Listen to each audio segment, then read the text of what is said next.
Presiden ke-7 Jokowi merespon tudingan melemahkan KPK dan dugaan skandal korupsi seperti disebutkan dalam dokumen rahasia Sekjen PDIP Hasto Kristianto yang disimpan pengamat KONI Rahakundini Bakri di Rusia.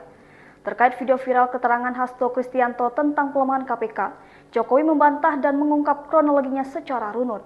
Harus runtut dilihat, karena ini kan zamannya keterbukaan. Coba dilihat tahun 2015.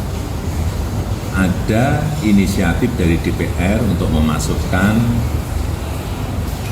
revisi RUU KPK ke prolegnas. Yang mengatakan mulanya terjadi ketidaksepakatan antara DPR dan pemerintah sehingga tidak jadi dibahas. Hingga tahun 2016 hingga 2017 dan 2018 juga ada upaya pembahasan tetapi tidak terjadi. Revisi Undang-Undang KPK baru masuk prolegnas pada 2019 karena persetujuan semua fraksi.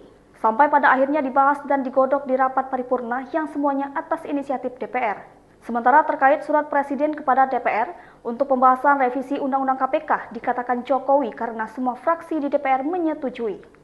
Dia membantah keinginan merevisi Undang-Undang KPK itu datang dari dirinya karena terkait Gibran dan Bobi.